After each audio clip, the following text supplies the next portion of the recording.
Today on Typical Books, it is what I've been reading this week. And yes, for my weekly reads or weekly reads, which was a joke that only a few people got.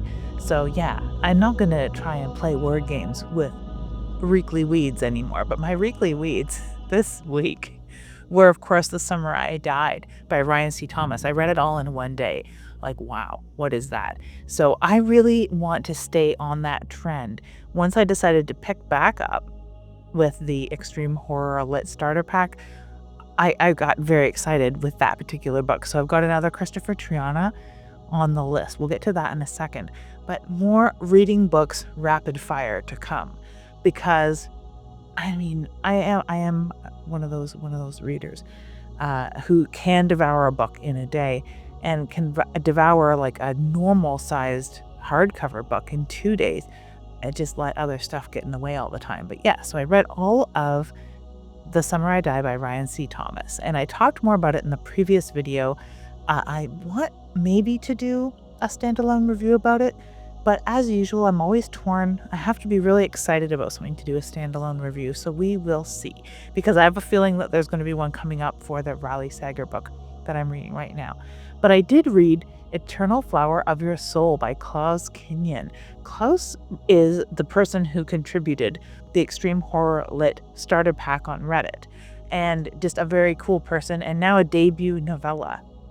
This heralds more from this writer, from what I understand. So yes, a name to watch out for. You can get Eternal Flower of Your Soul, a short novella, at Godless for $1 right now, and the cover art is amazing, and you'll see when you read it, the warning is just artfully described about the content of the book, and it's, you know, written by a fan of horror, extreme horror, splatterpunk, very extreme stuff, someone extremely knowledgeable in the genre, I might add.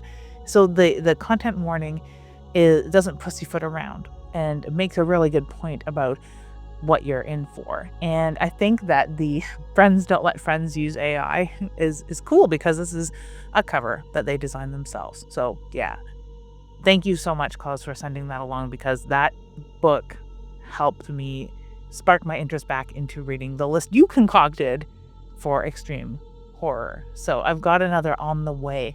This will be Full Brutal by Christopher Triana. That list has a lot of repeat offenders. Not a lot, okay, a couple repeat offenders: Rath James White, Edward Lee, and Christopher Triana. And most of the other authors on that bottom row I've not read, so this is where the excitement begins, kids. I've read all the other 2 rows now, I think, after maybe one more book, but that bottom row is just all new to me, right? So I'm very excited to get into that. So if you're here because you are a fan of extreme horror or splatterpunk literature, definitely head over to Godless. Pick up Eternal Flower of Your Soul by Klaus. If you are a fan of Marie Kondo, I know I am. And I think that the Marie Kondo craze hit at a time where I didn't have a heck of a lot of money, so minimalism really worked well with my aesthetic at the time, because I didn't have money. And I couldn't, the minimalist was my thing because I had no other choice. You know, smart leather couch in a sparsely decorated living room, that is my jam, because I didn't have a whole bunch of knickknacks, or like, you know, if you see my old videos where there is a very small bookshelf with a bunch of Rath James White and Richard Lehman on it, that was basically it at the time, right? So yeah, Eternal Flower of Your Soul starts out where you are introduced to the idea that this is an influencer of some sort that does the tidiness, minimalist, mindfulness kind of thing, and it is a very Japanese influence to it as well. And they're making a video that is being simultaneously captured as they make it and printed to DVD, packaged and sent off to stores. So it's very like in the moment, and it gets very gory, it gets very dark pretty quickly, and dark right away if you find that sort of influencer lifestyle, creepy levels of minimalist unsettling, like I do. Eternal Flower of Your Soul would be perfect right in the pages of Splatterpunk magazine. I've only read a couple of these stories. I'm really bad with the short story thing where I read a short story and then put the anthology down. Like, you know, like I have to wait. Like it's, after 8 chocolate mints or something. I should be devouring this. But yeah, this is, if you read Splatterpunk zine, then Eternal Flower of Your Soul would fit right in on there. So that was a very small read. So I went from reading like an entire novel in a day to sort of piecemealing Cold Chills by Robert Bloch, which I'm enjoying a lot. And it's got sort of this 50s, 60s jargon that you don't hear much outside of old-time radio nowadays. The thing I like the most about it, because I don't know a heck of a lot about Robert Bloch as a writer, other than that he existed and influenced a lot of other writers, important writers, and was influenced by H.P. Lovecraft. So to read this is helpful because he's got notes under each of the short stories about its creation, its publication history, its revision history, stuff like that I just really love. And it's not as interesting coming from a new writer that you've not really heard of, but coming from a king of the genre like that, it's invaluable and it's really cool. So yeah, I'll have more on Cold Chills when I finish it because I've been taking it leisurely. There's other books that I'm devouring alongside that, namely Lock Every Door by Riley Sager. I am most of the way through this, absolutely devouring it. I started reading it yesterday morning. I'm over halfway through and really enjoying it. And I think that Riley Sager is one of my, Pringles can authors where I just couldn't stop at one. I'm going to have to pick up more Riley Sager. Not very interested in this new one of his where it's like a murder mystery on a train or whatever.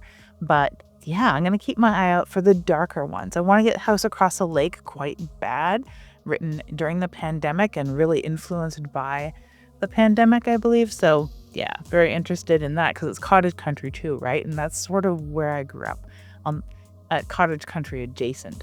But yeah, Lock Every Door kind of has this angle of fan service for the publishing industry. I feel this about Rosemary's Baby as well, and Son of Rosemary to follow. If you've not watched my Son of Rosemary review video, it's like the closest thing to a slam review I've ever done. But yeah, Lock Every Door takes place in Manhattan on the edge of Central Park, much like the Dakota, the Bartholomew here. I don't know if the Bartholomew actually exists, but yes, the Bartholomew is this massive, gorgeous, old grand dame of an apartment building where some very secretive tenants live lavish lifestyles in gorgeous penthouse apartments. And this girl is hired to take care of an apartment because it's between tenants and they don't like to have empty apartments. The reasoning behind it is still part of the mystery at this point, well over half through the book. But things have become apparent that creepy things are happening. The building is creepy to begin with. There's just creepy abounds. And this girl is sort of become a little too inquisitive. And she's even asked at the beginning, like, are you inquisitive? And she's like, no, not really. And then she goes on to be super inquisitive about everything. It's like, yeah, adorable. And yes, missing people, all sorts of what I'm coming to know as Riley Sager hallmarks, right? With these inquisitive girls asking too many questions, people for some reason answering them, becoming friends with old ladies around town, that sort of stuff. But really, really, really liking it. I'm not liking the filthiness of this particular edition. I was going to do like kind of a full-blown conversation about not putting back into the wild filthy books that you've left marked with your blood, dead bugs, definite boogers, other assorted glistening stains, cheesy fingertips, like literal cheesy dust on the corners of the tops. Like I'm turning the pages from the bottom because the tops are just disgusting. It's a disgusting book. And I would like your opinion, if you will. Should I just throw this in the garbage when I'm done? Because I'm not comfortable putting this out in the wild. I'm not even comfortable taking photos of the cheesy dust prints because every time I look at them, I gag a little. Because that's a big gag reflex for me, is disgusting leavings from human beings. Should I put, like, I don't even have the stomach to clean it. Should I cut the little pieces out with scissors, perhaps? That might help. Actually, I should probably do that. But have you ever encountered this where you get a thrift book or used book from a little lending library or whatever, and it's filthy? Like, filthy. It was a little bit water damaged on the bottom edge, but not bad. When I flipped through it, I was looking at the bottoms because that's where there was a little bit a little bit of discoloration, but it's not bad at all. It's really fine. Then the tops. What? Turning through this book? Whoa. It's gross. It's really gross. So yeah.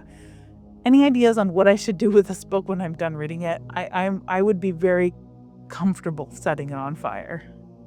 Which feels wrong because I'm really enjoying it. I think I'm going to get a hardcover version of this eventually just to add to the shelf because I like it. Just blah. Now in the Canadian corner right now, I made another attempt at reading The Butcher's Daughter, co-written by David Demchuk. And it's maybe not for me, or maybe it's just my mood right now is, I want to read blockbusters or something. I'm not sure. That's a period book. It's a historical revisionist sort of. And it's epistolary, so maybe I'm just not in an epistolary mood. But yeah, so I'm gonna give that another go, maybe next week. So yeah, Butcher's Daughter is on hold right now. But I have also picked up a review copy that will be my monthly arc for a book that I'm very excited about because it seems that it will be quite gruesome and sort of in the tradition of Saw or Hostel, and that is No End House by Jeremy Bates. The No End House has a very cool cover. I absolutely love this black on red, the skull look, the starkness. I like it. The premise, of course, was very intriguing to me as well. And this is a Canadian author. Sure, he splits his time between Australia, Canada, and wherever else, but he was born, I believe, in Toronto, at least went to school here, spent a lot of time here. So yeah, it was very, very exciting to me to see this available as an e-arc. 9 rooms, 9 tests, 1 chance to get out alive. No one makes it to the end of No End House. It's the ultimate haunted house challenge, a crumbling stone mansion nestled in the gothic quarter of Barcelona. It may be the best kept secret in Europe, a little known attraction featuring 9 escape rooms to explore, 9 puzzles to solve, and a large cash prize for anyone who makes it to the end. There's just one catch: no one makes it to the end of No End House. When Joe Hadfield hears about the house from a pair of backpackers, he's intrigued but not interested. He's trying to escape the nightmare of his own, a trauma of witnessing his wife's grisly death. Traveling the world to ease his pain and grief, he meets a beautiful stranger named Helen who convinces him to try the No End House challenge together. Joe reluctantly agrees, but as soon as they enter the house and meet its mysterious host and sign an ominous contract, Joe begins to understand the seductive power of No End House. It knows his darkest secrets, it feels his greatest fears, and makes him do things he would never do. And there is no end to what he will do to make it out alive. Okay. So yeah, it was that kind of travel horror Hostel, more like Hostel or Turistas, which I enjoy. Hostel. I like Saw as well. That's kind of fun. So there will be like traps, more like the movie Haunt. That's more of a trap game kind of horror film that I'm more interested in. But yeah, Turista's Hostel. I'm here for this. And another little current read will be Canada's History magazine.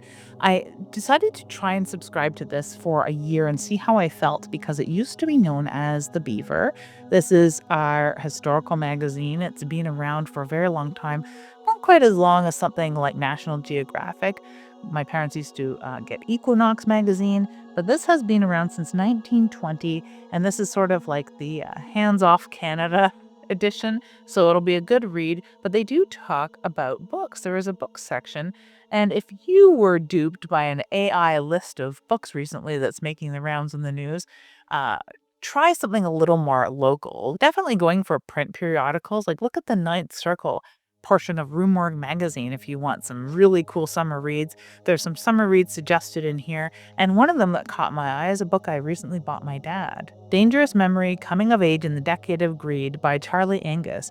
He's a former member of parliament here. He's recently retired, and yes, no doubt a punk rocker and a bit of a writer or editor himself.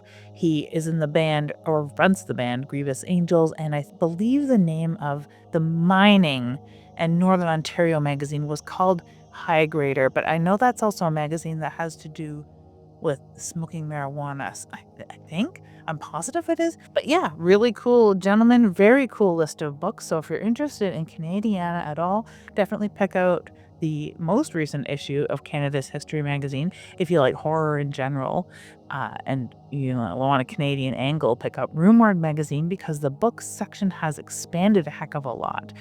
Dark Bites is a channel here hosted by Rick Hipson, who is also Canadian, writes for Roomward, does book reviews, and he just did a video that you might have seen shared in my posts about his recent book about writing book reviews. It is a reviewer's guide to writing book reviews and how to get paid for them. I had mentioned this on a new releases video quite a while ago. The cover's kind of ominous. It's got this like hooded figure at a desk writing a book review, obviously, and I really enjoyed this book.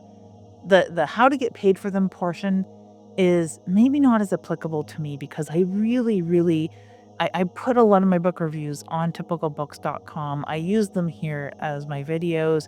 I'm not as interested in submitting them, but it is a viable, lucrative, interesting, super fun profession. So if you've ever been interested in writing book reviews, he goes through it step by step. It's very straight shooting. It's not a super long book and it's not full of technical jargon or at all. It's written in a very straightforward manner that anyone could follow. So I really like this as a writing craft book. And it doesn't really dwell too much on style because style is going to change depending on who you are and how you write, but really talks about like what is needed in a review and how to submit it and how to feel better about taking this kind of weird hobby and making it a side hustle, I guess, or your main gig, depending on how you look at it. So yes, a reviewer's guide to writing book reviews. And I think it also helps you think a little more analytically about a book, whether you do that while you're reading it and making notes as you go, or sitting back after you're done reading a book and thinking about whether you are going to write a book review to try and get paid to write a book review or create any sort of content with that book review.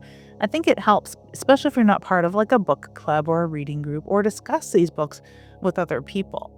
You know, if you have read writing craft books, even though you're not a writer, or read how to write review type books, even though you're not a reviewer, let me know in the comments below because I'm very curious on how those books are received by people who don't really use them academically or professionally. So yes, that's the Canadian corner there, ending with a little bit of Rick Hipson and Jeremy Bates. Jeremy Bates had written a book, The Suicide Forest, about Ogikahara, and he wrote quite a few books from what I understand about places that actually exist. Helltown, Ohio was another one that used to catch my eye in the bookstore, but I've never read any of his books. So this might cause me to go back in his catalog a little tiny bit. So looking forward to No End House. From the backwards bookshelf, I've picked out My Dark Vanessa, as mentioned previously, Kate Elizabeth Russell. Like I said, I'm not sure about this book either. I have a feeling that it might not be for me, but I did read the first chapter and it seems good. I don't know, maybe it will be a new interest for me. But yeah, that is what I'm reading this week. Let me know what you're reading in the comments below, or if there's anything that you think I ought to be reading. Very soon I'll be picking 4 books off of a shelf back here, and I'll be talking to you about that in only a day or two. Thank you so much for watching and have an spooky day.